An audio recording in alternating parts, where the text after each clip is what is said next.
Hello, ladies and gentlemen. Great to have so many people back here. It's pretty amazing to see all these faces together again.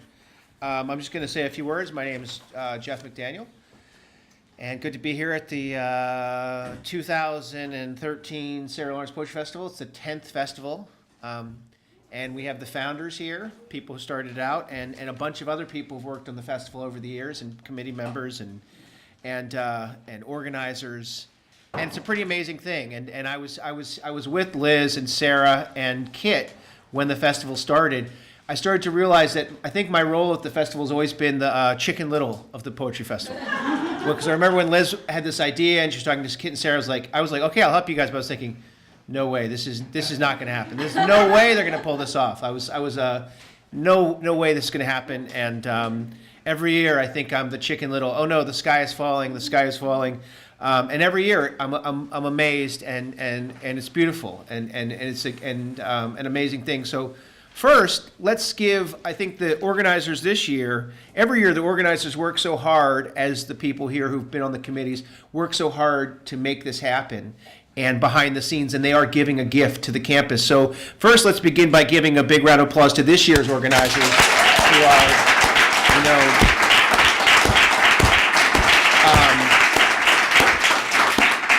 working around the clock to make this happen, and all the stuff that goes on behind the scenes is the people who've organized it. And then let's also give a round of applause to the organizers here who worked, the founders, and also the other people who were here who've worked on the festival over the years, for the gift they've given the schools. Because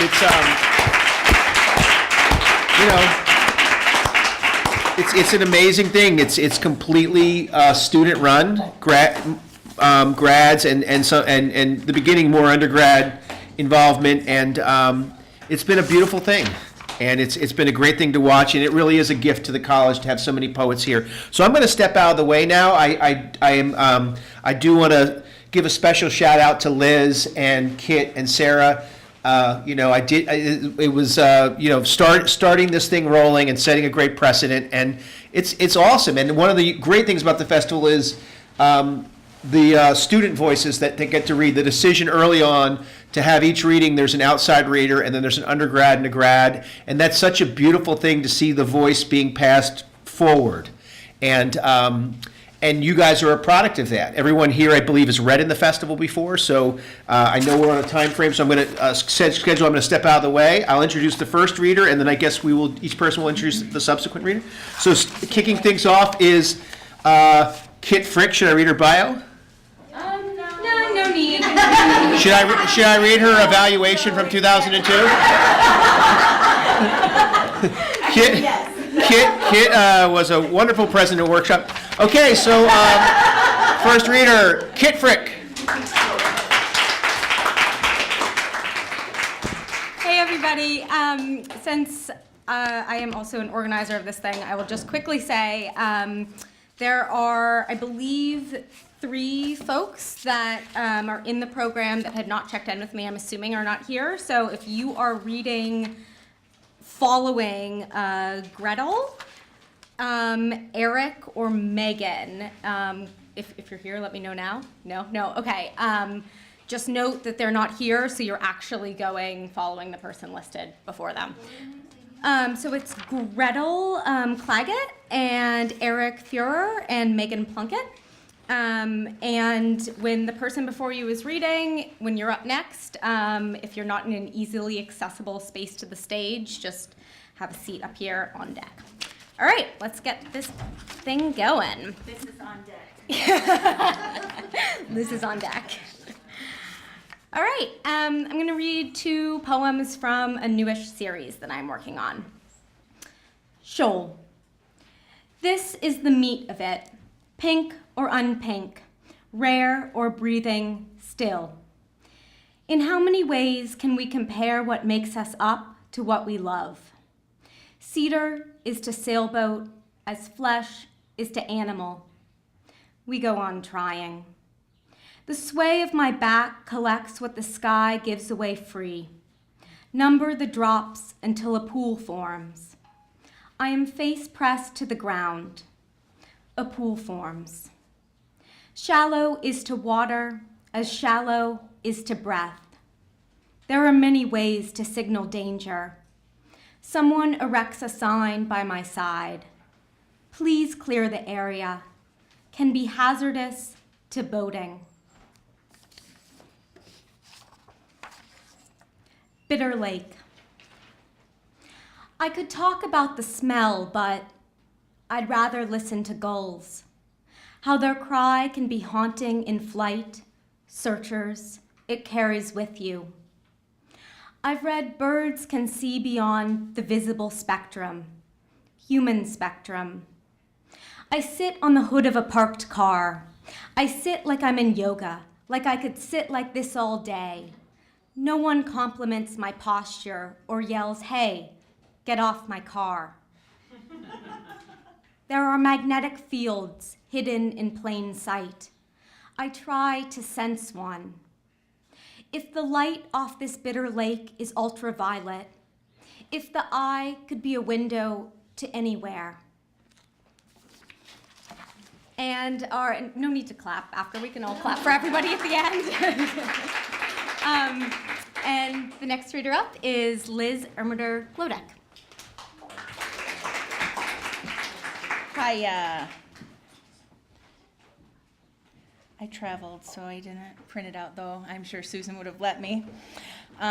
So, offered up for the poor souls in purgatory. I'm out and about and nothing much is happening. Whirlwind, romance, pinned. Struck by the thought that a face I see is empty, and I walk by a car and want to scratch your name there. Something permanent, something free. Illogical, but magical, too. There's a stain on the door on the lower left-hand bit, and it's blood. Rusty and crusty, and someone knows just whose it is, but I don't, so I leave it, because it isn't hurting anyone anymore. At the cafe on the floor by the shoes of the woman with the pinched and tiny toes who is waiting for her drink is a note to remember to buy milk. Me too. I need milk, too. I hope I can remember and think I should perhaps pick up the note to help me. Remember. I am loaded with a coffee that I have to have with ice because I haven't got the love for it that other people do. Love it. They just love it. But I don't. Not really. And I sigh a weepy sigh by myself down the street. If I can't love coffee, who can love me? Mom, I'm offering it up to the poor souls in purgatory. I can set them free. Lesson learned, street crossed. Sarah Jancic. Hi, everybody. Because we're all back at Sarah Lawrence, I thought I would read a poem about my uterus. So here goes. My rule was always this. I must be able to pronounce it, to slip the language through my lips, to mean it. And I did. Each night, I rolled their names over and over my tongue. I stopped smoking. I rubbed my belly, thought the time it is coming. I practiced baking birthday cakes, tying shoes, goodnight moon. This month, again, I stroke the viscid brown, almost children, as they slide out of me. We were going to call you Quauhtémoc, I whisper, an eagle who descends on his prey. Here, in the fluorescent bathroom stall, its mold-covered baseboards, my fingers are forced to the truth. It turns inside my uterus, a balloon full of radon. Hannah Baker-Storey.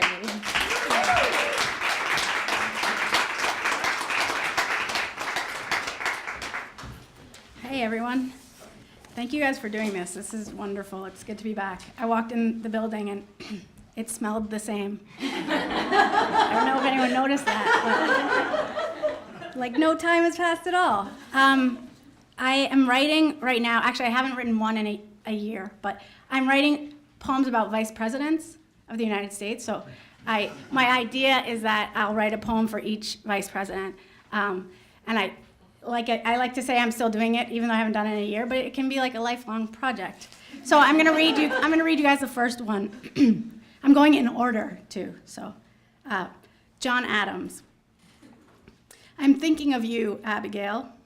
Bones waiting for me. I have done this before, gone years with your curves only handwritten. I was tempted this morning, thought to resend myself that letter from May of '84. Told me of your arrival in Paris, all of my longing, sudden, rewarded.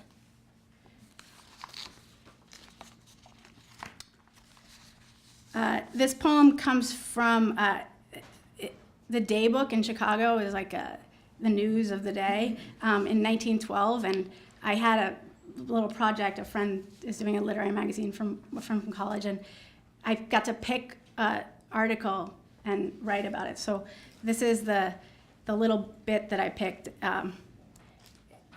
George Chevalier, 1243 West 71st Street Place, beaten with butts of revolvers by two men at West 69th Street and South Center Ave County Hospital.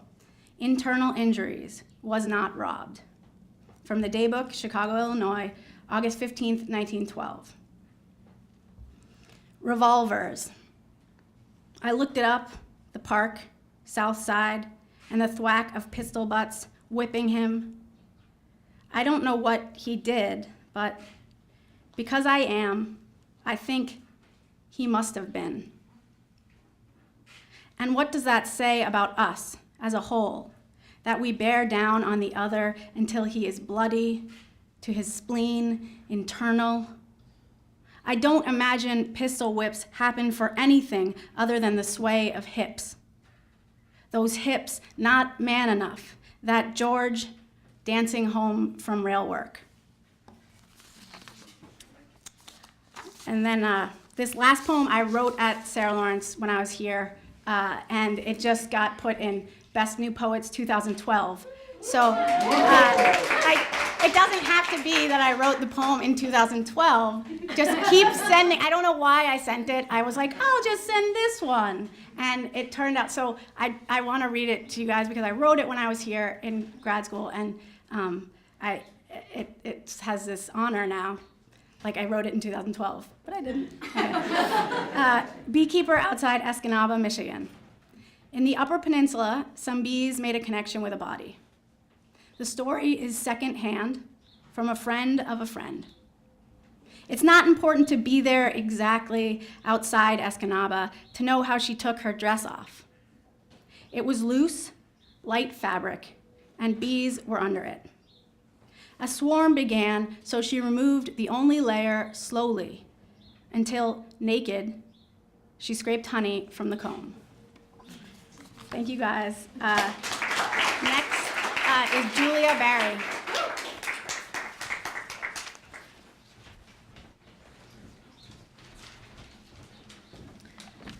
Well, I haven't written a poem at all since I graduated, so I wrote maybe like two. So I wrote this a couple days ago, bringing it back home.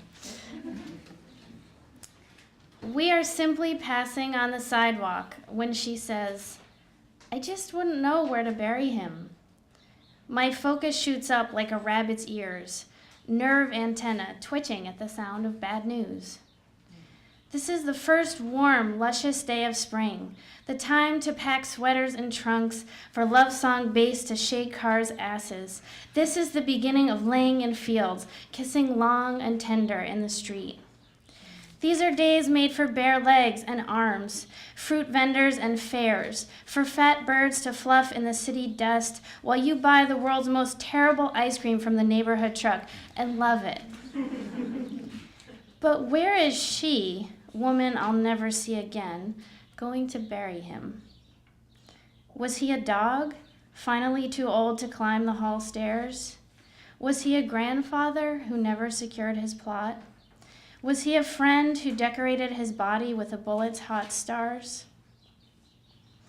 On this momentary patch of cement, I'm inches from the woman's skin, as near as a lover, a sudden alternate reflection of how life can twist up, off to one side, unexpectedly blooming into more than you bargained for. This should be the season of readying, when our heads crack the frost, when we give that dance move one more try. But perhaps she had no phone to her ear, was just exclaiming to herself, explaining that she can't stop loving that stupid bastard because she wouldn't know how to leave him, how to ease him down, let her mind work him like a worm into the dirt. I think Carol Parkey is next.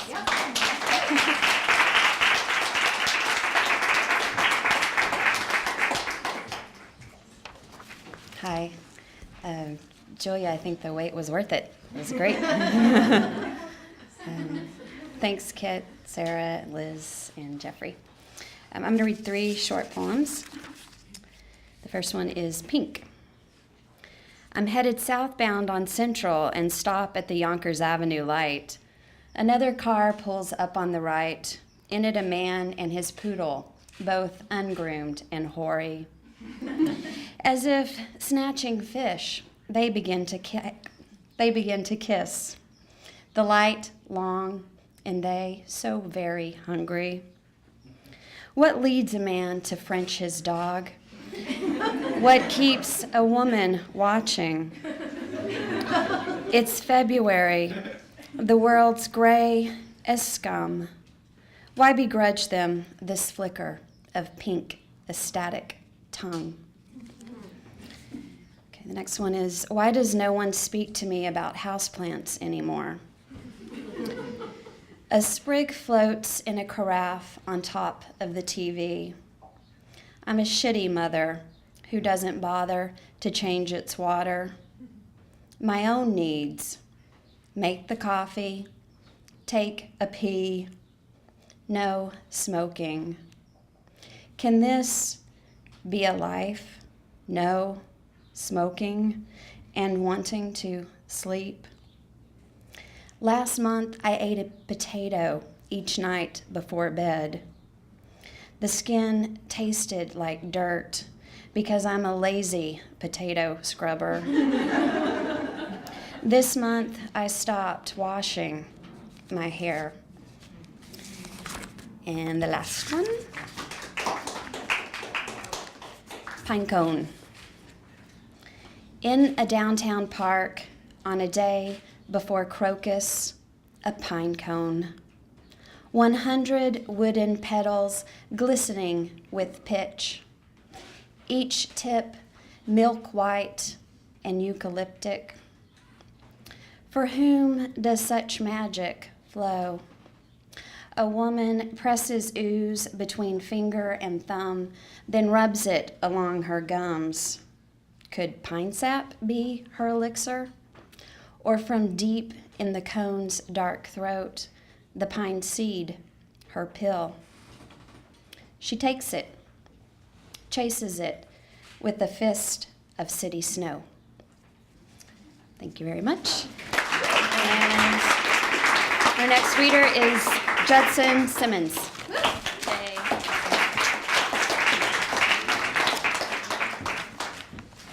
I brought just one poem. It's called Ascent. All the stores are closed. The streets have died and are beginning their slow ascent beneath haloed street lamps. Sidewalks run dim, darkness awakens inside the grocers and laundromats, like a hunger rising from the pit of a stomach. Today's newspaper tells us yesterday's news. The last car that drove past sat idling at a red light turned green. Left turn signal, flashing in cold rhythm. The blinker wrapped around an electric pole like a poster with someone's lost dog. Yeah, close. Believe me when I say I can count the number of stars littering the sky tonight. Believe me when I tell you that silence is the one thing we carry forever. I am tired of the simplest of things, tired of falling head first into the night that never surrenders to darkness, far from being at peace, even further from believing. Let me tell you a story. It begins with silence and ends with silence. Thank you.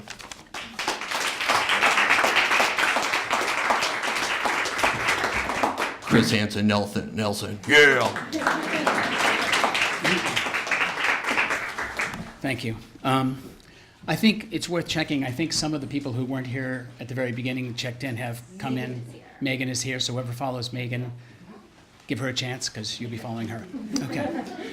I'm going to read 3 short poems. They're from a series of poems, persona poems in the voice of a character from The Grapes of Wrath, the preacher Casey. And this section of the series is about his experience being a preacher. It's set in Oklahoma, in a part of the Panhandle referred to as No Man's Land.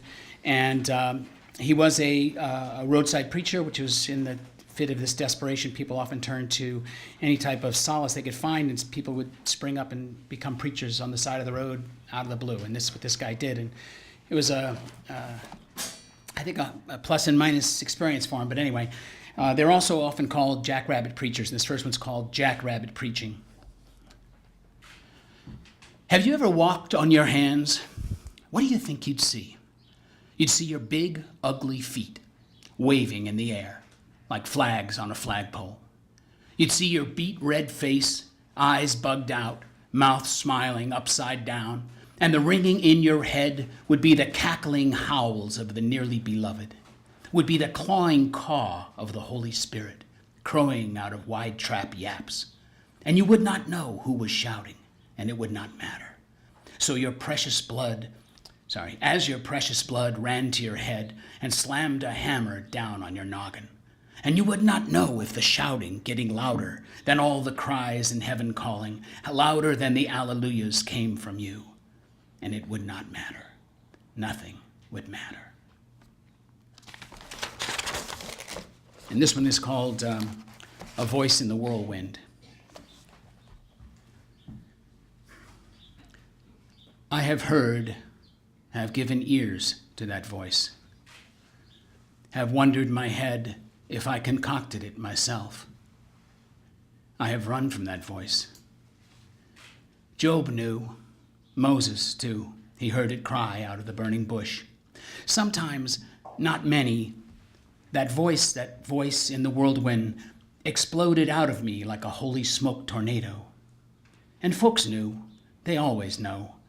They know the hard punch square in the chest. They felt the finger pointing out sin. And they know the cool breeze, too, the healing balm on the sunburnt brow. Folks knew the voice when it sang out of me, when I myself was door-nailed deaf. I have run from that voice more times than not.